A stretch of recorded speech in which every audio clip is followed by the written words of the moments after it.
C'est l'une des courses les plus mythiques de l'histoire en 2023. Les 24 heures du Mans célèbrent leurs 100 ans. Alpine, Ferrari, Peugeot, Toyota. Derrière les exploits sportifs se cachent des réussites stratégiques mais aussi technologiques. Quel futur de l'automobile dessine cette édition du centenaire? Réponse dans notre spécial 24 heures du Mans d'En route pour demain. En route pour demain, présenté par Pauline Ducamp, spécial 24 heures du Mans sur BFM Business et Tech & Co. Ravi de vous retrouver cette semaine sur les lieux d'une course hors norme 24 heures sur un circuit de 13 km/7. Les 24 heures du Mans sont l'une des épreuves les plus mythiques du sport automobile avec le Grand Prix de Monaco de Formule 1 et les 500 miles d'Indianapolis. Mais au-delà des exploits sportifs, les 24 heures du Mans, c'est surtout un laboratoire de tests grandeur nature en conditions extrêmes des nouvelles technologies automobiles. Alors cette année, s'il y a la nouvelle catégorie hypercar avec des hybrides haute performance, eh bien on parle beaucoup de l'hydrogène. Il occupe une place à part entière sur le circuit. Nous sommes allés dans le village hydrogène, le lieu dédié à cette techno, pour rencontrer celui qui pousse cette nouvelle technologie depuis 2018, Pierre Fillon. En route pour demain, spécial 24 heures du Mans, Pauline Ducamp. Pierre Fillon, bonjour. Bonjour. Vous êtes président de la CO, donc l'Automobile Club de l'Ouest qui organise les 24 heures du Mans. Et en fait, depuis 6 ans, eh bien, vous soutenez un projet, vous travaillez à la promotion de l'hydrogène en course. Le résultat, c'est cette voiture qui est juste derrière nous, la Mission H24. Alors, où en êtes-vous? Qu'est-ce qu'on va voir cette année en 2023 avec cette voiture? Elle va concourir pour les 24 heures? Alors, cette voiture ne va pas concourir pour les 24 heures. Elle a roulé l'année dernière en Road to Le Mans, qui est une course support des 24 heures du Mans. Parce que ça, c'est une voiture laboratoire qu'on a développée avec une société suisse qui s'appelle Green GT et tous nos partenaires. C'est un laboratoire roulant pour apprendre, parce que l'hydrogène, c'est pas aussi simple que l'essence à utiliser. Et donc, on a beaucoup appris, notamment au niveau des réservoirs, comment remplir les réservoirs, au niveau de la station de refueling. Mais l'objectif, effectivement, qu'on a depuis 2017, c'est d'arriver à avoir une top catégorie au Mans, zéro émission de CO2. Et pour l'endurance, c'est plutôt l'hydrogène qui est adapté, avec un temps de refueling qui est pratiquement le même qu'une voiture à essence et une autonomie qui est pratiquement la même qu'une voiture à essence. Et donc l'objectif d'avoir cette catégorie particulière, c'est quand? 2026, 2027? Donc 2026, en 2026, le règlement autorisera un constructeur à venir rouler, se battre contre les hypercars avec une voiture à hydrogène, que ce soit avec une pile à combustible ou avec un moteur thermique à hydrogène. Qu'est-ce qui manque aujourd'hui justement? Qu'est-ce que vous allez faire pendant ces 3 ans pour arriver à justement avoir cette catégorie sur la piste face aux hypercars? Vous savez, il faut du temps pour développer ces technologies. Il faut du temps aussi pour écrire les règlements. Par exemple, l'hybride, on a été les premiers à introduire l'hybride au Mans en 2012, mais on a commencé à travailler dessus en 2008 avec Toyota du reste. Et donc là, c'est un petit peu le même process. Il faut travailler tout ce qui est règlement, donc comment on va ravitailler les voitures, etc. Et puis après, il y a quelques infrastructures à mettre en place, puisqu'il faut ramener des tuyaux qui vont alimenter les voitures par rapport à des réservoirs d'hydrogène qui seront derrière le paddock. Donc vous êtes en train de construire des stations à hydrogène ici sur le circuit des 24 heures du Mans? Alors on a une station, la station hydrogène elle-même, elle sera mobile. Mais par contre, l'acheminement depuis la station jusqu'à la voiture, ça, ce sera des installations qui seront permanentes et qu'on va installer dans les garages d'ici 2026. Le but, c'est d'avoir, donc vous nous le disiez, une catégorie zéro émission en course. On sait que l'hydrogène, c'est une solution très prometteuse. On sait aussi que c'est une solution qui est très décriée, notamment selon le mode de production de l'hydrogène. Comment vous allez faire justement pour que ce soit de l'hydrogène vert et pas de l'hydrogène gris, voire marron? Alors évidemment, l'hydrogène n'a aucun intérêt si ce n'est pas de l'hydrogène vert, on est bien d'accord. Et donc notre objectif, ça sera évidemment d'être alimenté en hydrogène vert. C'est déjà le cas. Par exemple, on a une station hydrogène qu'on a installée près de l'aéroport qui ravitaille un bus qui roule dans la ville du Mans, qui va bientôt ravitailler des bennes à ordures, un peu plus de bus, et puis des taxis et des flottes si les entreprises veulent s'équiper. Et notre hydrogène vient de Vendée, puisqu'il est fabriqué en éolien en Vendée. Donc, vous savez, la transition énergétique, ça ne va pas se faire en un jour. Même aujourd'hui, l'électricité, tout le monde n'a pas d'électricité verte. Donc il faut pousser pour développer l'hydrogène vert avec l'éolien. Alors on peut en fabriquer avec du nucléaire. Il y a d'autres inconvénients, mais ça reste zéro CO2. Dernière question, Pierre Fillon, on sait qu'il y a un autre carburant qui intéresse beaucoup les constructeurs, notamment les constructeurs allemands, c'est le carburant de synthèse, c'est l'e-fuel. Est-ce que c'est une solution qui pourrait vous intéresser à la CO, qui vous semble pertinente autant que l'hydrogène? Je pense qu'il n'y a pas une seule technologie pour arriver à zéro émission dans les années qui viennent. Il y en aura plusieurs. Il faut trouver quelle sera la plus adaptée. Nous, on utilise déjà depuis 2 ans, depuis 2022, aux 24 heures du Mans et dans tous nos championnats un carburant. Alors, c'est pas un carburant synthétique, c'est un biocarburant, mais dans lequel il n'y a pas une goutte de pétrole. Qui est développé avec Total. Développé avec Total, fait avec des résidus vinicoles. Et puis, il y a effectivement les carburants de synthèse qui arrivent. Je pense que c'est intéressant pour la course. Est-ce qu'on arrivera à avoir des gros volumes pour alimenter la Terre entière? Ça, je ne sais pas encore vous répondre. Merci beaucoup Pierre Fillon d'avoir été avec nous aujourd'hui. On va tout de suite plonger dans le cœur, dans le moteur de cette mission H24 avec le Team Manager. En route pour demain, spécial 24 heures du Mans, Pauline Ducamp. Alors Antoine Larocque nous a rejoint. Antoine Larocque, c'est le team manager de la mission H24. Et alors pour tout vous dire, je dis ça pour nos auditeurs qui nous écoutent en radio, et bien on est carrément assis sur la voiture, on est assis sur le réservoir. Bonjour Antoine, cette voiture c'est une voiture qui fonctionne à l'hydrogène. Est-ce que vous pouvez nous expliquer justement comment ça marche ce type de véhicule? Donc oui, bonjour Pauline, en effet on est assis sur la voiture, sur le réservoir précisément, qui stocke l'hydrogène, donc un des 3 réservoirs.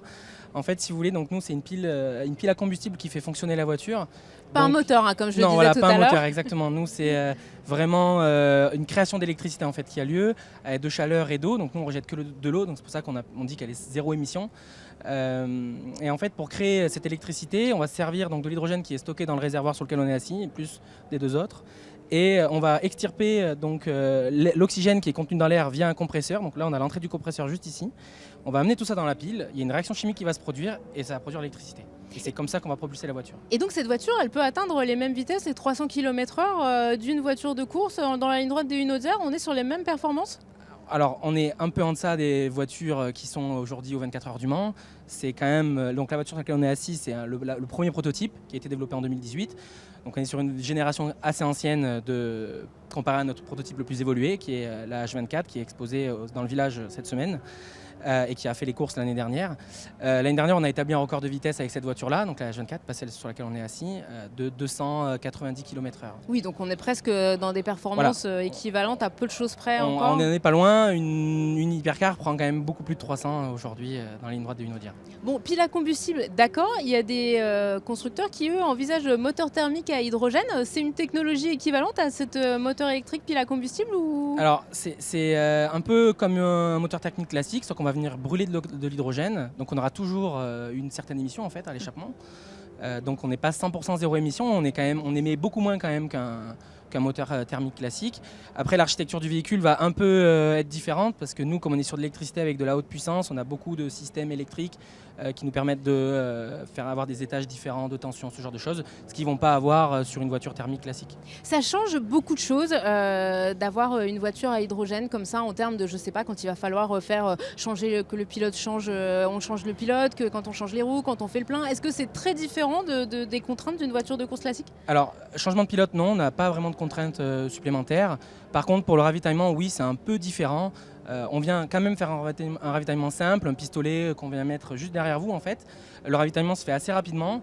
La seule contrainte, c'est qu'on a des zones on a des réglementations un peu différentes. Donc on a des zones dans lesquelles on ne doit pas aller pour éviter qu'il y ait des ondes, ce genre de choses. Je suppose qu'il y a peut-être des habilitations aussi particulières vu qu'il y a quand même une batterie, il y a quand même un réservoir hydrogène pour vos mécaniciens. Ouais, c'est ça. Alors côté batterie, on aura les mêmes habilitations qu'ils ont en P1 parce qu'ils ont un LMDH et un LMH parce que c'est des voitures hybrides comme nous. Après nous, oui, les équipes sont formées donc au risque à hydrogène. Puis on a aussi formé un peu les marshals dès qu'on va de circuit en circuit. On en profite pour transmettre l'expérience pour que s'il y a un problème en piste, parce que ça pourrait arriver, qui ne serait pas forcément lié à l'hydrogène, mais il faut que les marshals soient un peu sensibilisés à cette voiture-là. Dernière question, 2026, le but c'est d'avoir une voiture en course, d'avoir une catégorie complète. Qu'est-ce qui vous manque aujourd'hui pour arriver à cette échéance? Aujourd'hui, il nous manque encore, on peut gagner encore beaucoup de poids sur la voiture. Après, nous, le but, c'est pas mettre les voitures sur lesquelles on est assis de mission H24 spécifiquement en course aux 24 heures du Mans. C'est d'amener la technologie. Voilà, c'est d'amener la technologie, la promouvoir, montrer aux gens que ça fonctionne, que c'est fiable, que ça peut faire un stint, une longueur de faire 10 tours au Mans, voilà, que ça va vite. Et c'est ça qui est important aujourd'hui. Merci beaucoup Antoine Larocque d'avoir été avec nous. Alors eux, ils roulent pas à l'hydrogène, enfin ils roulent peut-être pas encore à l'hydrogène. C'est l'écurie Alpine, ils seront en LMP2 cette année, ils seront en hypercar l'année prochaine. Et Le Mans pour eux, c'est aussi une question d'image puisqu'ils présentent leur nouvelle A110R. Nous étions au Riville. En route pour demain, spécial 24 heures du Mans, Pauline Ducamp. Et nous venons de retrouver retrouver la team Alpine au 24 heures du Mans. Alors pour ceux qui nous écoutent en radio, nous sommes dans le paddock. Alors nous sommes avec Anthony Villain, designer en chef. Bonjour. Bonjour. Alors vous êtes ici bien sûr pour les 24 heures, pour la course en LMP2, mais vous êtes aussi ici pour présenter la toute nouvelle A110R. Elle est juste derrière nous, la 110R Le Mans. Qu'est-ce qu'elle a de particulier cette voiture? Qu'est-ce qu'elle a de particulier? Déjà, elle célèbre cet anniversaire qui est unique. Je veux dire, on a une histoire incroyable au Mans. On a gagné en 1978. On court maintenant depuis une dizaine d'années, depuis la résurrection de la marque. Et pour le centenaire, nous avons fait un partenariat avec la CO pour faire une série limitée A110R spécifique. Donc à la fois spécifique sur des éléments design, mais aussi sur quelques éléments techniques. Alors est-ce qu'on peut la décrire un peu, éléments design? Bon, on voit, il y a l'aileron à l'arrière, il y a les lignes bleues, il y a marqué Le Mans un peu partout. Qu'est-ce qu'elle a de particulier niveau technique? Alors techniquement, on a une mise au point du châssis aussi qui est intéressante puisqu'elle est vraiment dédiée à la vitesse en ligne droite et à la vitesse dans les très grandes courbes. Donc c'est une A110R. Pour l'unaudière quoi en fait. Qui est un réglage unaudière.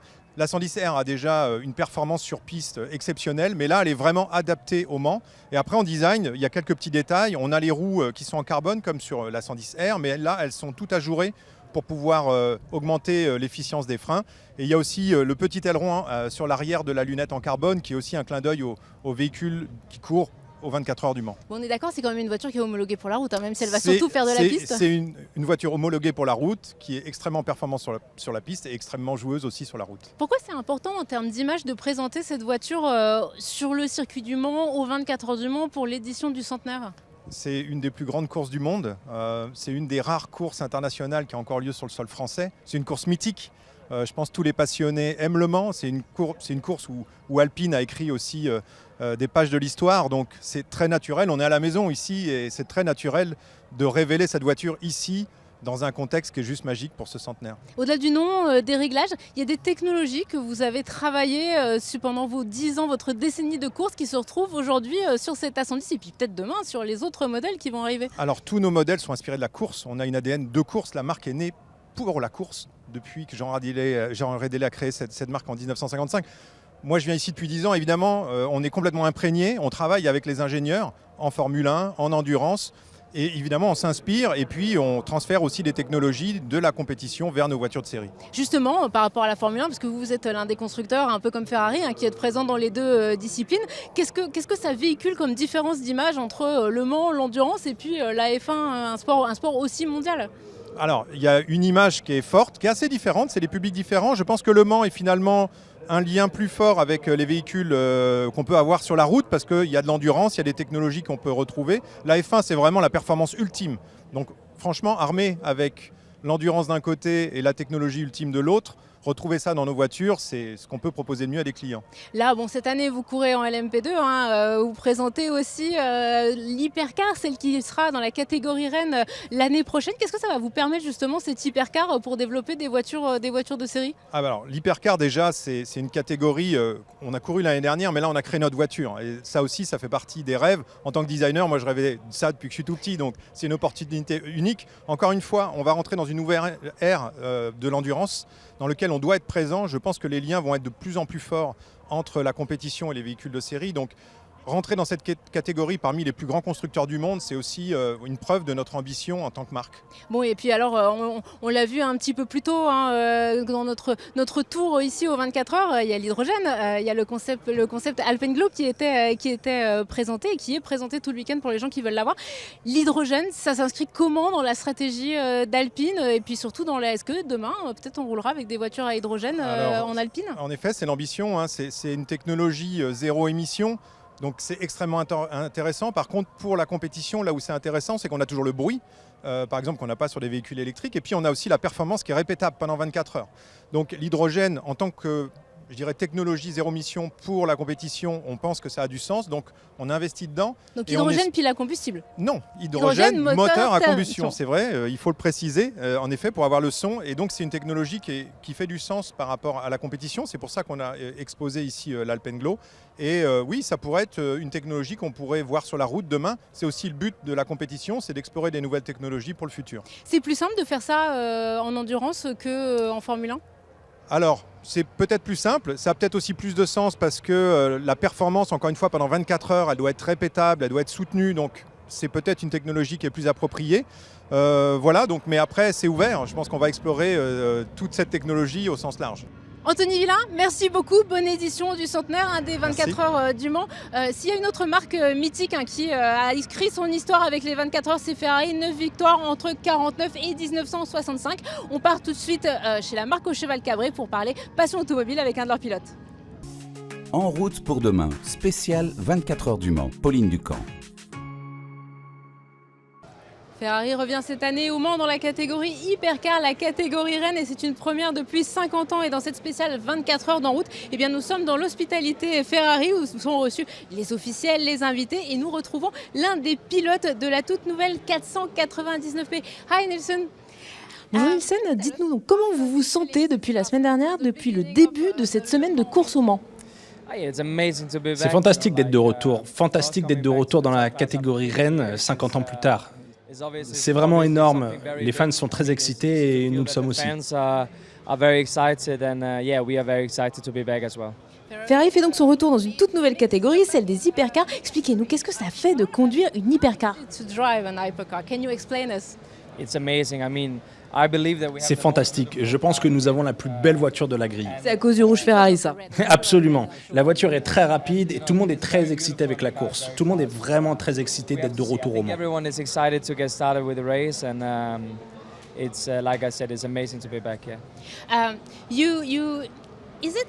The most iconic race. Est-ce que le Mans est la course la plus iconique? Est-ce que c'est plus fort que de piloter par exemple en Formule 1 ou en IndyCar? Indy 500? Cette course est tellement iconique, il y a une telle histoire derrière cette course. C'est clairement la course que chaque pilote souhaite un jour gagner. J'ai eu la chance de la gagner déjà en 2021 en GTM. Mais là, revenir avec Ferrari, concourir pour la victoire au général, c'est un cran au-dessus. Nous allons faire de notre mieux pour tenter de ramener le trophée à Maranello. Qui sont vos meilleurs adversaires dans cette course? Il est encore trop tôt pour le dire, mais pour tout le monde, le principal adversaire sera sans aucun doute Toyota. Ils ont tellement d'expérience, ils se sont déjà montrés très rapides jusqu'à présent cette saison. Ils seront difficiles à vaincre, mais vous pouvez être sûr que nous allons faire notre possible pour nous battre jusqu'à la fin. Il y a une relation particulière entre Ferrari et Le Mans à cause des victoires. Pouvez-vous nous expliquer cette relation inédite? Pourquoi entre Ferrari et Le Mans, c'est différent d'avec les autres courses, c'est différent d'avec les autres constructeurs? Everyone else relationship between team and this race? Comme vous le disiez, il y a tellement d'histoires dans cette affaire. La livrée de la voiture est elle-même un hommage au passé. Je pense donc que c'est une bonne chose également. Revenir après 50 ans, c'est une grande étape. Et avec le centenaire du Mans, ça va être vraiment excitant. Thank you so much, Nelson Niklas. Grazie and have a nice race this weekend. Ils sont eux aussi en hypercar cette année, c'est Peugeot. Alors comment on développe une hypercar? Quelles sont les différentes technologies sur ce type de voiture? Alors ils sont revenus après 12 ans d'absence. Julien Bonnet et Bastien Petit se sont rendus il y a quelques semaines chez Peugeot Sport à Satori pour suivre les dernières mises au point de la 9X8 qui court ce week-end au Mans. En route pour demain, spécial 24 heures du Mans sur BFM Business et Tech & Co. C'est ici à Versailles que Peugeot Sport a finalisé la préparation de ces 9X8 engagés dans cette édition 2023 des 24 heures du Mans. Au programme des heures de simulateur pour les pilotes, la préparation au changement de pneus pour les équipes de mécaniciens et bien sûr la confection des différentes pièces pour pouvoir changer différents éléments, voire remplacer intégralement un des prototypes dans cette course dans laquelle il faudra tenir sur la durée. On parle tout de suite de la préparation de cet événement ô combien important pour Peugeot Sport avec son directeur technique Olivier Jansoni. Donc on a pu voir un peu cette préparation des hypercars pour les 24 heures du Mans. Combien ça mobilise de personnes finalement un programme comme ça? Alors le programme Peugeot Hypercar c'est à peu près 120-130 personnes aujourd'hui. C'est le cas depuis 2020, le démarrage du programme, avec des métiers qui ont un petit peu changé. Initialement au début c'était essentiellement des métiers de conception et puis d'achat et de montage voiture. Et aujourd'hui, on a vraiment une équipe d'exploitation il est resté une pôle de conception, mais qui est un petit peu moins gros qu'il y a 2 ans. Et par contre, effectivement, assemblage et exploitation des voitures de course. Donc c'est le grand retour de Peugeot aux 24 heures du Mans. Finalement, les enjeux aujourd'hui, est-ce que vous pouvez nous rappeler peut-être un petit peu cette hypercar, qu'est-ce qu'elle a comme motorisation par exemple, et donc quels seront les grands défis en termes de fiabilité? Parmi les hypercars, il y a différents règlements techniques. Le règlement technique qu'a choisi Peugeot, le Mans Hypercar 4 roues motrices hybride, c'est un règlement qui à la fois nous donne un maximum de performance, mais également est très complexe, notamment avec des voitures hybrides. Donc une complexité liée à un powertrain 4 roues motrices hybride avec un moteur électrique sur le train avant, un moteur thermique sur le train arrière. Et donc le challenge finalement c'est de garantir les fiabilités sur ce système hybride pendant plus de 24 heures en réalité, puisque ça commence dès la journée d'essai le dimanche avant la course. Oui, on en parlait beaucoup dans l'actualité récemment justement comme potentielle alternative aux motorisations 100% électriques avec l'objectif 2035 de l'Europe. Qu'est-ce que vous pouvez nous dire sur cet objectif justement d'utiliser uniquement des carburants de synthèse? Est-ce que c'est une difficulté dans un contexte de compétition, et comment vous voyez aussi cette future offre, on va dire, de carburants de synthèse pour le grand public? Alors pour l'instant, nous on est vraiment concentré sur cette application de ce carburant, donc 100% renouvelable, qui nous est fourni par notre partenaire TotalEnergies. C'est ce qu'on appelle un carburant drop-in. Donc un intérêt pour nous, c'est que c'est un carburant qui vient remplacer le carburant existant, qui est 100% renouvelable et qui a nécessité très peu d'adaptation. Donc je ne dirais pas que ça s'est fait sans aucun changement. Il y a eu quelques adaptations pour arriver à optimiser le fonctionnement de notre moteur avec ce carburant. Néanmoins, ça a été relativement léger, et c'est toute la puissance en fait, du travail qui a été fait en amont par TotalEnergies. C'est d'arriver à développer un carburant qui puisse s'adapter quasiment du jour au lendemain sur des moteurs existants qui avaient été développés sur la base d'un carburant fossile. On a vu également le travail en salle de simulation. Aujourd'hui, j'imagine que c'est fondamental. Qu'est-ce que vous pouvez nous dire un peu sur ce programme? Alors oui, c'est effectivement fondamental pour nous. Ça l'a été en début de projet pour fixer un petit peu le cahier des charges de la voiture. Tant qu'on n'avait pas de voiture, entre guillemets, physique pour rouler et faire des essais physiques. On a fait beaucoup d'essais virtuels à ce moment-là. On a développé le simulateur quasiment en même temps que la voiture, avec un effort important qui a été mis en œuvre pour arriver à rendre ces simulations le plus proche possible de la réalité et les plus réalistes possibles. Et aujourd'hui, on a une autre utilisation du simulateur qui est de préparer les courses. Donc il faut comprendre qu'avant de rouler aux 24 heures du Mans, nos pilotes vont rouler des heures et des heures sur des simulateurs, simuler la piste. Ils vont donc simuler, d'abord apprendre la piste un petit peu. Nous, ça nous permet en tant qu'ingénieurs de pré-régler la voiture. On ne règle pas 100% sur le simulateur, mais déjà on ferme des portes, on prépare des options de réglage qu'on pourrait essayer après dans le temps de piste qui est quand même relativement limité. Et puis également, ça peut réviser un certain nombre de procédures sur la voiture, des procédures qui sont spécifiques. Je pense à celle safety car, par exemple, qui est spécifique aux 24 heures du Mans, qu'on rencontre nulle part ailleurs, mais également des procédures voiture, d'utilisation de la voiture aujourd'hui, qui vont répéter jusqu'à ce que ça devienne des automatismes complets. Et l'intelligence artificielle, elle a un vrai rôle, on va dire, avant et pendant la course? L'intelligence artificielle, elle est implémentée non seulement aujourd'hui dans notre simulateur, mais surtout dans notre voiture. C'est une partie des challenges techniques de ce projet également. On a des limitations qui sont d'ordre sportif. Je vous donne un exemple. Par exemple, on est limité pendant la course sur le nombre de capteurs qu'on a sur la voiture. Et néanmoins, des informations qui sont assez vitales pour nous, pour le pilotage de nos stratégies de performance ou de fiabilité, et donc qui ne sont pas disponibles réglementairement. Et notamment, une des applications de l'intelligence artificielle aujourd'hui, c'est d'émuler ces capteurs en mesurant d'autres signaux sur la voiture, en recalculant, parce qu'on a pu apprendre quand les capteurs étaient présents, en recalculant ces informations manquantes qu'on va utiliser ensuite par de la stratégie. Donc ça, c'est une application concrète de l'intelligence artificielle et qui est au cœur de nos challenges techniques aujourd'hui. Alors on sait donc 2 voitures engagées par Peugeot Sport dans ces 24 heures du Mans, mais finalement on a pu voir pas mal de pièces dans cette mini-usine presque ici à Versailles. Finalement, avec combien de pièces vous partez au Mans? Alors c'est très variable suivant les composants, mais c'est vrai que c'est important de noter qu'on voit enfin, la partie publique, c'est 2 voitures en piste. Et ce qu'on imagine assez mal quand on ne connaît pas la discipline, c'est le nombre de pièces détachées et de secours qui sont assemblées. Aujourd'hui, on peut estimer en moyenne que c'est équivalent à monter à peu près entre 6 et 7 voitures. Qui vont être assemblés, alors qui ne seront pas assemblés au final, mais qui vont rester au stade de sous-ensemble, de façon à pouvoir alimenter nos voitures en secours et également en pièces. Hors problème, il y a effectivement des pièces de secours qui sont préparées pour d'éventuels problèmes de fiabilité. On peut avoir aussi des crashs, c'est quelque chose qui arrive malheureusement, avec des voitures qui ont besoin d'être reconstruites. Mais aussi, dans notre plan nominal, on a déjà prévu des changements d'organes pendant la semaine préparatoire au Mans, de façon à arriver au départ des 24 heures, avec à la fois les pièces les plus fraîches possibles en termes de kilométrage, mais également suffisamment éprouvées pour s'assurer qu'on a pu éliminer un éventuel problème de montage par les essais avant. Écoutez, ça me semble très complet. Merci beaucoup et puis bonne chance pour ces 24 heures du Mans. Beaucoup d'enjeux donc pour Peugeot et ses 2 9X8 engagés cette année aux 24 heures du Mans, en espérant que la marque au Lyon pourra renouer avec la victoire 14 ans après celle décrochée en 2009 avec la mythique Peugeot 908 HDI. En route pour demain, présenté par Pauline Ducamp, spécial 24 heures du Mans sur BFM Business et Tech & Co. L'hypercar de Peugeot, la 9X8, eh bien, elle est juste derrière nous ici. Nous sommes dans la fan zone des 24 heures du Mans. La voiture est exposée pour que le public puisse la voir sur la piste, mais aussi l'admirer d'un peu plus près en dehors. Et on la reconnaît vraiment du premier coup d'œil, cette voiture, parce qu'elle a un design vraiment particulier. Bonjour Michael Troué. Bonjour. Ce design, on vous le doit à vous, puisque vous êtes responsable design de Peugeot Sport. Alors il y a une question qu'on a envie de vous poser immédiatement. Pourquoi il n'y a pas d'aileron ? Eh bien parce qu'on souhaitait vraiment que cette voiture incarne l'idée d'efficience qui est chère à Peugeot et qu'elle se distingue également par une silhouette assez unique, une posture inédite.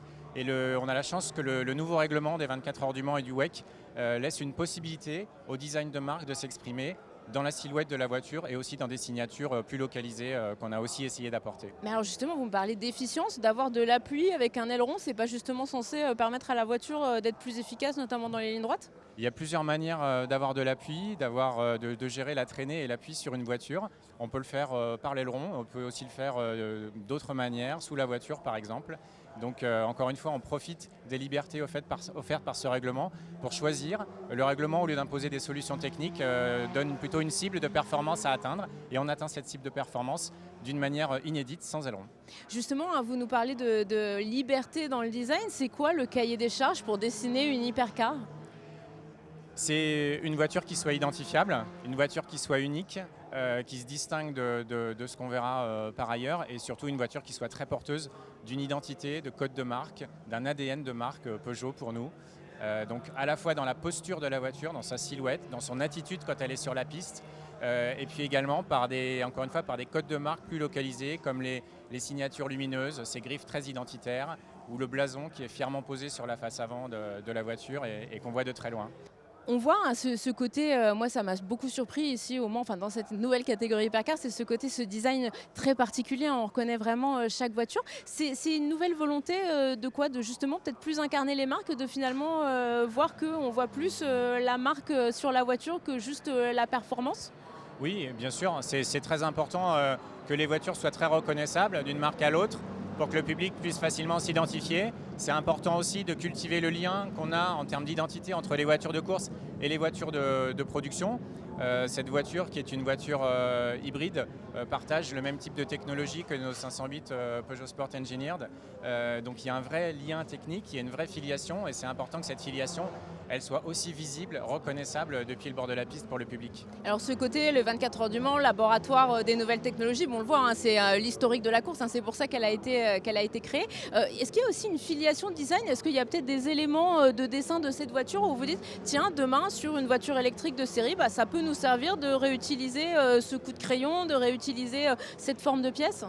Il y a bien sûr 9X8, comme nos concept cars et comme d'autres exercices internes, sont aussi des laboratoires qui nous servent à expérimenter des choses, à pousser plus loin la création. Et sur cette voiture, bien sûr, on s'est attaché à avoir des signatures lumineuses très, très reconnaissables qu'on retrouve aussi maintenant sur nos voitures de série avec ces griffes en signature lumineuse à l'avant, à l'arrière. Encore une fois, le blason qui est bien disposé sur la voiture, très visible. Et puis cette notion de fluidité, d'efficience, une posture assez unique qui est aussi quelque chose, bien sûr avec des contraintes différentes, des morphologies différentes, mais qu'on essaye aussi de travailler sur nos voitures de production. On le voyait dans le reportage juste avant, quand on est allé à Satori, il y a beaucoup de développement par informatique, de tests, sur simulateur, etc. Bon, ça c'est pour tout ce qui est moteur, côté technique. Est-ce que vous aussi, justement, côté design, vous travaillez de plus en plus en 3D ? Est-ce que vous faites moins de vraies maquettes ? Vous pouvez nous expliquer un petit peu comment vous utilisez toute cette informatique aujourd'hui pour dessiner C'est très complémentaire et on utilise toujours les deux. On utilise des maquettes et on utilise beaucoup de numérique, de plus en plus de numérique en CAO, en rendu photoréaliste, en réalité virtuelle. On utilise aussi des casques de réalité virtuelle. Donc oui, le numérique prend de plus en plus d'importance mais le physique, le modelage physique est toujours d'une grande richesse et permet de régler encore beaucoup de choses. Et donc les deux sont complémentaires et nous utilisons les deux. Ouais. Est-ce que, parce qu'on en parle beaucoup, hein, on en a parlé déjà dans la manière de concevoir la voiture, l'intelligence artificielle, c'est quelque chose qui demain pourrait vous aider, vous donner, je sais pas, des premières lignes, peut-être un design un peu fou, et puis après vous retravaillez, ça serait une possibilité ? C'est difficile de savoir où va nous emmener l'intelligence artificielle. En tout cas, c'est extrêmement excitant de s'y intéresser et de commencer à explorer les possibilités que ça peut offrir. Sur le côté voiture de série dont vous nous parliez, c'est facile de passer du design d'une voiture de course à un design peut-être plus classique d'une 308, d'un 5008 ou d'une autre voiture. Comment on jongle finalement entre les deux ? C'est très intéressant de jongler entre les deux parce qu'à la fois les contraintes, les cahiers des charges sont extrêmement différents. Et en même temps, la démarche, le principe de travail reste assez semblable. On a des contraintes de tous ordres qui sont techniques, aérodynamiques, réglementaires, etc. Et puis bien sûr une intention design, une intention de marque. Et il faut arriver à converger, à rendre l'intention réaliste, à faire en sorte qu'on ne perde rien de la force de l'intention initiale dans l'objet final, tout en respectant l'ensemble de ces contraintes. Donc finalement, avec encore une fois des contraintes qui sont d'ordre très différent entre une voiture de production et une voiture de course, la démarche pour les équipes, la démarche de convergence reste assez semblable. Sur cette voiture-là, c'est quoi l'élément dont vous êtes peut-être le plus fier, où vous vous dites là vraiment on a réussi à allier le côté esthétique et performance sur cette voiture ? Je dirais à la fois la silhouette de la voiture, puisqu'on a la chance ici de la voir en mouvement, en dynamique. La silhouette de la voiture est assez unique, bien sûr avec l'absence d'aileron arrière, mais pas seulement. Et puis aussi l'autre élément qui nous rend très fiers, c'est encore une fois d'avoir pu intégrer de manière aussi visible et reconnaissable ces éléments, ces signatures de marque qui nous tiennent à cœur et qui permettent là aussi de reconnaître la voiture de très loin. On a joué avec ces codes, par exemple avec le blason devant qui laisse passer, qui est aussi une entrée d'air. Donc on a essayé de donc combiner. Le blason devant, c'est pas simplement pour faire le clin d'œil aux voitures de série, ça a aussi une fonction technique. Exactement. Et donc on a essayé de combiner les impératifs techniques avec ces signatures de marque qui sont très importantes. Et à l'arrière, par exemple, l'air passe aussi à travers les griffes des feux arrière. Donc c'est aussi une zone d'extraction d'air. Dernière question, hein, Michael. Je sais que vous allez me dire que c'est elle la plus belle, mais il y a des éléments de design sur d'autres modèles où vous vous êtes dit tiens, ça c'est intéressant et on peut se noter ça pourrait nous servir demain ? On regarde avec beaucoup de curiosité et beaucoup d'intérêt tout ce que tout le monde a fait. Mais encore une fois, ce règlement, il a la particularité de laisser à chaque marque la possibilité de s'exprimer avec ses propres codes. Donc on continuera chez Peugeot à faire des Peugeot et on laisse à nos confrères la même possibilité d'exprimer leur code de marque. Et ce qui est bien, c'est qu'à la fin, les voitures sont différentes et avec un plateau qui est riche et qui est... Et plus facilement reconnaissable pour le téléspectateur. Exactement. Merci beaucoup Michael Trouvé d'avoir été avec nous aujourd'hui dans cette spéciale 24 heures du Mans d'En route pour demain. On va continuer à notre exploration, notre plongée au cœur de Peugeot, des stands Peugeot et du retour de la marque aux 24 heures avec le patron sport auto de Stellantis. En route pour demain, spécial 24 heures du Mans, Pauline Ducamp. Nous sommes un peu déplacés autour de la 9X8, nous sommes toujours dans la fan zone Peugeot sur le circuit des 24 heures du Mans et on a parlé beaucoup de design avec Michael Trouvé, on va maintenant parler technologie avec Jean-Marc Finot. Bonjour, merci beaucoup d'être avec nous aujourd'hui. Vous êtes le patron du sport auto chez Stellantis. On avait envie de vous demander déjà, cette 9X8, c'est le retour de Peugeot dans la catégorie hypercar. Ça fait une grosse dizaine d'années que vous n'étiez plus présent dans la catégorie Rennes au Mans. Quelle nouvelle technologie vous amenez avec cette voiture ? Alors, le retour de Peugeot en endurance, c'est une fête et un moment d'émotion pour la marque et puis donc pour tous les acteurs. Donc on est vraiment particulièrement content d'être ici. Donc on a choisi de s'engager dans ce championnat parce que la course, l'endurance, les 24 heures du Mans, c'est dans l'ADN de Peugeot. On y a déjà gagné 3 fois et puis on aimerait, même si c'est compliqué, c'est difficile, il faut se battre, donc rééditer ces exploits. Et c'était aussi un laboratoire technologique pour développer les nouvelles technologies, en particulier l'hybridation qui est développée sur nos véhicules de série 508 PSE et puis aussi décliné. Donc c'était le principal vecteur du choix de notre engagement.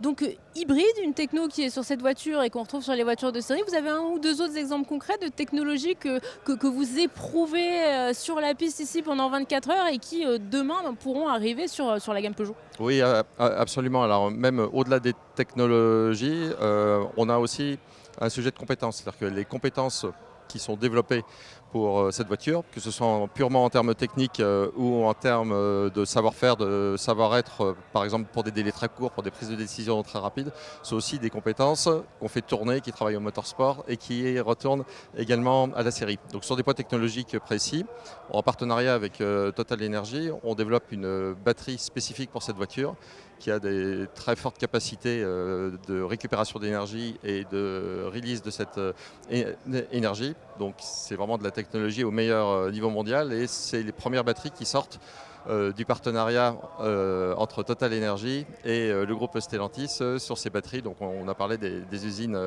à Douvrin il y a quelques semaines et donc les premiers exemples sont sur la voiture.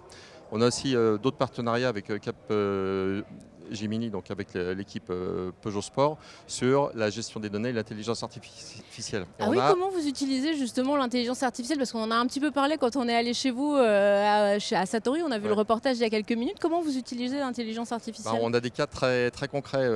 Nos voitures sont d'abord développées sur un simulateur, donc on fait les réglages de la voiture sur le simulateur, les pilotes s'entraînent sur le simulateur, mais le simulateur a besoin d'être parfaitement corrélé avec la réalité. Donc quand on fait des essais, on mesure un peu plus de 500 données en continu sur la voiture. Donc vous imaginez le monceau de données. C'est quoi les données? C'est la température des pneus, c'est la pression sur certaines parties de la voiture? C'est exactement ça, c'est des accélérations latérales, des accélérations verticales, des variations de vitesse. Donc les ingénieurs sont intarissables et ont toujours de très grands besoins. Et après, il faut gérer ces données. Et donc on a défini ce qu'on appelle un data lake. Donc quand les ingénieurs reviennent de leur séance d'essai, ils versent toutes leurs données dans ce data lake qui fait des calibrations automatiques et qui nous permet de recaler le simulateur pour retrouver la réalité sur le simulateur, pour faire la mise au point de la voiture, entraîner les pilotes, définir les paramétrages qui seront testés au banc et qui retourneront sur la voiture. Et qui du coup permettront à la fois après d'améliorer la voiture de course. L'objectif est d'avoir une boucle vertueuse et de progresser step by step. Est-ce que vous utilisez comme en Formule 1, on sait qu'il y a en Formule 1 il y a beaucoup de données publiques, notamment des autres équipes où on sait qu'on peut écouter les conversations, tout ça c'est très bien. Et du coup les écuries se servent aussi de l'intelligence artificielle pour déceler des mots qui reviennent et du coup peut-être des stratégies évolutives. On va aussi dans ce degré de détail en endurance Oui, donc on utilise l'intelligence artificielle pour la gestion de données. Pour la reproduction de certains signaux, par exemple, il y a des capteurs qu'on peut utiliser en essai mais qu'on ne peut pas utiliser en course. Donc on sait reconstruire les informations et avoir des capteurs virtuels qui nous permettent d'avoir l'information disponible sans avoir le capteur. Et on l'utilise aussi pour les stratégies de course, telles que les exemples que vous donnez, ou aussi pour les stratégies de gestion d'énergie. Parce que sur un tour, à chaque virage, on emmagasine de l'énergie. L'accélération suivante, on relâche de l'énergie et on doit toujours être dans une fourchette d'optimisation. Et pour ça, on utilise l'intelligence artificielle. Vous nous disiez à l'instant que c'était aussi laboratoire technologique. On parlera du côté laboratoire d'image avec Linda Jackson tout à l'heure. On sait aussi que du coup, c'est finalement un laboratoire de ressources humaines parce que ces personnes qui vont être obligées de se dire bon là, j'ai 30 secondes pour choisir si finalement on la fait rentrer, on met les pneus pluie, on change, etc. Ça va permettre d'accélérer le développement des voitures de série demain. C'est ça que vous me disiez tout à l'heure? C'est pas ça va, ça c'est déjà le cas. Donc c'est aussi essentiellement une aventure humaine parce que sans les hommes et sans leur engagement, ce genre de programme, les hommes et les femmes et leur engagement ne serait pas possible. Donc il y a beaucoup d'émotions. Donc là par exemple pendant la semaine du Mans, vous imaginez que les heures de sommeil sont très rares et les équipes travaillent d'arrache-pied pour, il faut garder son sang-froid. Pour donner le meilleur. Oui, ça c'est incontournable. En fait c'est un prérequis. Si on était trop sensible, c'est un métier difficile. Et donc ces équipes, donc c'est un programme qui a été décidé il y a 3 ans. Donc on est parti d'une feuille blanche et même si Peugeot Sport avait un historique, il a fallu reconstruire les équipes. Donc même très tôt, on a pris les pilotes pour qu'ils fassent partie de la famille, qu'on puisse bénéficier de leur savoir-faire, de leur retour d'expérience. Et en fait, c'est une famille ou une équipe qui travaille comme un seul homme. Donc on apprend les rouages, des processus qui deviennent des automatismes et tout fonctionne. Et ça, c'est vraiment, je dirais, la partie la plus attractive, qui suscite le plus d'émotions et donc le plus d'engagement. Et ces compétences qui donc sont entraînés à prendre des décisions très vite, à décider dans des délais très courts, nous permettent de faire des véhicules sportifs comme la 508 PSE, donc qui a été développée par les équipes de Peugeot Sport, donc avec un niveau de performance qui est hors du commun donc par rapport aux productions habituelles, des délais de développement qui sont aussi particulièrement courts et puis des applications d'algorithmes, par exemple l'algorithme de gestion d'énergie de la 508 PSE en mode sport et l'algorithme qui a été développé pour Le Mans. Donc ça veut dire que finalement c'est un laboratoire dans les deux sens. C'est la course qui permet de développer les voitures de série, mais c'est aussi les voitures de série de temps en temps qui permettent d'aider pour la course. De toute façon, c'est du bouclage. La course, c'est des ingénieurs ou des techniciens qui sont multi-compétences, donc il va avoir un très gros panel de compétences, ce qui permet d'être très réactif, de ne pas avoir d'interface et de gagner beaucoup en délai. Par contre, c'est un niveau de spécialisation qui est inférieur à ce qu'on peut trouver sur la recherche et développement mainstream où il y a beaucoup plus de personnes. Donc on a à la fois ce dynamisme et la possibilité de s'appuyer sur toutes les compétences du groupe quand on a des sujets techno précis, et on trouve toujours le collègue ravi de travailler pour le sport dans l'entreprise qui va apporter un soutien et son expertise pour le bon fonctionnement de la 9X8. L'hypercar, ça vous a donné, la réglementation permet quand même d'avoir un large panel de choix. Comment vous imaginez le sport automobile demain? Parce qu'on voit que bon, il y a bien sûr des formules électriques, je pense à la Formule 1, on voit aussi qu'on parle beaucoup d'hydrogène ici au Mans, il y a la question des carburants de synthèse. Comment vous voyez un petit peu le futur du sport automobile se dessiner, notamment avec une vision Stellantis que vous avez, puisque vous chapeautez le sport auto pour le groupe? Donc notre stratégie est de s'engager dans des championnats qui supportent les nouvelles technologies. Donc on a d'autres marques, DS et Maserati, qui sont engagées en Formule E.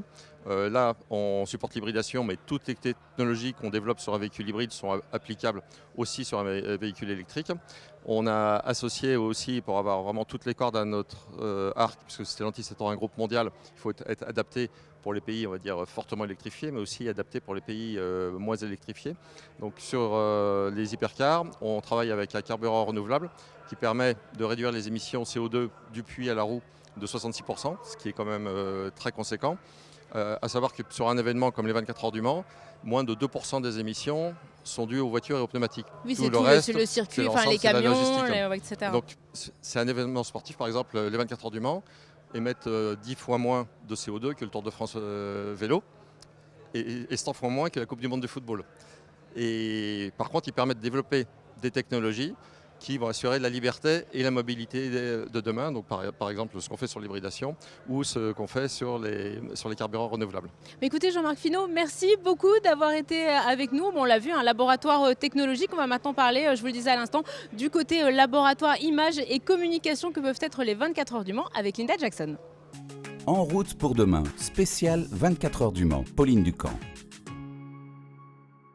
Le Mans, c'est une compétition automobile, ça vous l'aurez bien compris depuis que vous êtes avec nous depuis le début de cette émission spéciale d'En route pour demain, mais c'est aussi une question de communication, d'image pour les marques, surtout avec cette nouvelle catégorie hypercar. Et on avait très envie d'en parler avec vous, Lina Jackson. Bonjour. Bonjour. Vous êtes directrice générale de Peugeot. Merci beaucoup d'être avec nous aujourd'hui. Alors, pourquoi Le Mans, pourquoi c'est aussi important pour un constructeur automobile français comme Peugeot d'être présent sur cette compétition? C'est une bonne question. Mais je crois qu'effectivement, Peugeot fait une partie de l'histoire de Le Mans et l'inverse. Effectivement, Le Mans, c'est une partie de l'histoire de Peugeot. Avec nos victoires 1992, 93, 2009. Et donc, c'est très important, c'est un événement français. C'est peut-être l'événement sportif le plus important de l'année pour la France. Nous sommes une marque française. Et aussi, pour fêter cette occasion, le centenaire, nous avons fait un livrée spéciale signée par Dembski, c'est une artiste, pour fêter le lien avec le 905, la victoire de le 905 avec le couloir de le 905. Donc, évidemment, c'est quelque chose de très spécial pour nous. Ça vous permet de vous plonger dans l'histoire. Les hardcars, c'est aussi extrêmement instagrammable, on ne va pas se le cacher. Du coup, c'est aussi une nouvelle manière pour vous d'essayer de communiquer, de faire en sorte d'utiliser les nouveaux codes des réseaux sociaux, peut-être? C'est exactement ça. Et aussi pour tirer les jeunes. Parce qu'effectivement, on cherche les clients plus jeunes, par exemple. Il faut aller dans, par exemple, les médias sociaux. Il faut trouver les choses pour attirer les clients. Les jeunes aussi, mais aussi les clients. Parce que franchement, chaque événement comme ça, pour nous, c'est aussi un événement pour activer, pour fédérer notre réseau. C'est une façon d'attirer le client, mais aussi d'activer le business. Et ça, c'est quelque chose d'extrêmement important pour nous, pour notre réseau de concessionnaires aussi. Est-ce que c'est pour ça que vous êtes revenu, vous me parlez de business, d'attirer les clients, finalement presque avant la victoire, même si je pense que c'est ce que vous souhaitez pour ce week-end. On se dit, est-ce que finalement c'est aussi pour ça que vous êtes revenu dans cette catégorie hypercar, puisqu'il y avait cette liberté finalement, que ce soit en termes de technologie, mais aussi de design. Enfin, votre voiture, on la reconnaît assez facilement, comme on identifie bien les autres voitures de chaque marque. Oui, c'est exactement ça. Nous sommes le propriétaire de le design, le développement de powertrain et tout ça. Et ça nous donne l'opportunité, franchement, de mettre en avance notre capacité en termes d'engineering, de performance, de mettre aussi en avance nos valeurs, qui effectivement c'est le plaisir de conduire, c'est l'émotion de conduire.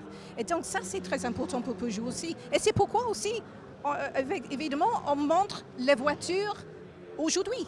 Parce que c'est pour décrire, j'en parle pour nos auditeurs qui nous écoutent aussi en radio sur BFM Business. C'est vrai qu'en fait sur ce stand il y a bien sûr la voiture qui court au Mans, mais il y a aussi une partie de la gamme Peugeot qui est présente, et il y a notamment la gamme PSE. La gamme PSE, c'est votre gamme haute performance de votre griffe sportive. Est-ce que vous pouvez nous expliquer justement, vous avez la 508 aujourd'hui en PSE, est-ce qu'il y a d'autres modèles qui vont arriver? Comment vous allez développer justement ce lien entre la course au Mans et puis demain des véhicules peut-être un peu plus sportifs pour la route? Donc effectivement, le lien, c'est quoi exactement? C'est parce que le motorsport, Peugeot Sport, on développe les technologies en termes de pneus, en termes d'électrification, en termes de batterie, par exemple.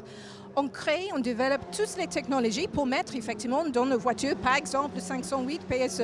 Donc ça, c'est le lien. C'est un laboratoire technologique pour mettre en avance notre capacité de développer des technologies comme ça. Donc ça, c'est la chose très importante, le lien entre le véhicule de série et le motosport. Ça fonctionne PSE, parce tout le monde s'était très enthousiaste au lancement de la voiture, puis finalement depuis on n'a pas vu de nouveaux modèles. Vous en êtes où? Comment vous allez développer cette gamme? C'est évidemment le 508. On a une nouvelle, donc effectivement c'est le mi-vie de le 508, donc évidemment ça marche. Mais aussi pour moi, c'est pas juste une question de vente, c'est aussi une question d'image, de montrer notre image de Peugeot, et aussi un petit peu comme un flagship. On peut parler de l'émotion, le plaisir de Peugeot, de conduire un Peugeot, par rapport à un 508 par exemple, et évidemment avec toute la gamme. Oui, il y a la 508 de tous les jours, puis finalement la 508 du week-end, où on voilà, peut une 208 continuer. par exemple, ou une 208 électrique par exemple. Une 208 PSE, on peut imaginer que ça arrive dans la gamme? À mon avis, il faut attendre. Franchement, on concentrait sur le 508 PSE. Vous me parliez tout à l'heure des jeunes, on sait que il faut continuer de renouveler votre clientèle. Les jeunes et le sport automobile, il y a encore des jeunes qui sont fans, parce qu'on a l'impression qu'il y a un moment où on disait la voiture, les jeunes ils n'en veulent plus. Comment justement vous évaluez ce lien entre la nouvelle génération, le sport auto, l'automobile même? Mais si on marche dans les allées de Mans ici, on voit les jeunes, franchement. Ils sont partout. Donc ça, c'est la première chose. Et je crois aussi, c'est pourquoi nous avons choisi des routes de communication un petit peu différentes, de mettre la pression sur les médias sociaux, par exemple, pour attirer le client le plus jeune. Mais franchement, quand je regarde autour de nous, il y a toujours une passion pour l'automobile avec les jeunes. D'où le fait que vous ayez mis aussi ce partenariat avec Lego sur votre stand. C'est aussi une manière de faire le lien peut-être avec cette nouvelle génération. Oui, donc effectivement, nous avons fait un partenariat avec Lego Technique. C'est un challenge de créer un Lego, le taille normale de 9X8 dans 24 heures. Donc ça, c'est le challenge. Et évidemment, vous avez raison, ça c'est aussi un lien avec les jeunes. Donc c'est très important pour trouver des idées, d'attirer les jeunes, mais aussi les clients. Donc laboratoire en termes d'image, laboratoire en termes de communication. Quelle technologie vous avez utilisée sur cette hypercar qu'on peut imaginer retrouver demain dans la gamme que vous exposez à côté Mais effectivement, vous avez déjà la technologie sur le 508 PSE. Par exemple, avec le hybride, par exemple, aussi sur l'aérodynamique, le pneu. Donc, on a déjà des choses.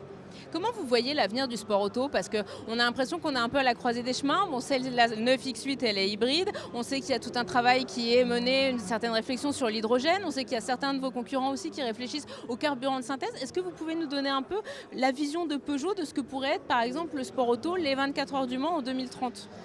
C'est une bonne question. Quand je regarde les chiffres, j'ai vu qu'effectivement, au Mans, pendant le week-end, 300 000 spectateurs. Les guichets sont fermés. Donc ça, c'est la première chose de montrer qu'effectivement, la passion pour le sport automobile, c'est toujours là.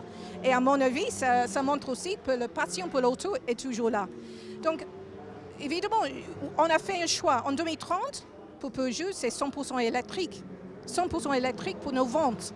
Mais évidemment, nous sommes intéressés par le hybride, par le biofuel, les e-fuels et tout ça. Tout ce que, effectivement, peut mettre nous pour atteindre notre objectif de devenir carbon net zero par 2038. Et donc, je suis intéressée par tous, mais toujours en lien avec notre stratégie carbon net zero. Donc plutôt vers de l'électrification, c'est ce qui vous intéresse aujourd'hui. Oui, exactement, c'est ça. Merci beaucoup Linda Jackson de nous avoir accueillis sur le stand Peugeot. Il y a plein de fans qui commencent à arriver, qui se promènent autour de nous. Voilà, en route pour demain, spécial 24 heures du Mans, c'est déjà fini, c'est passé comme une hypercar dans une Audière à vitesse grand V. Je voulais faire un merci très spécial à tous ceux qui ont rendu possible cette émission, les équipes techniques bien sûr, nos géris Jean-David Duhart et Bastien Poty, Julien Bonnet bien évidemment, et puis notre productrice, un grand merci. Alors Foulquier, prenez soin de vous, merci à tous et à très vite. En route pour demain, spécial 24 heures du Mans sur BFM Business et Tech & Co.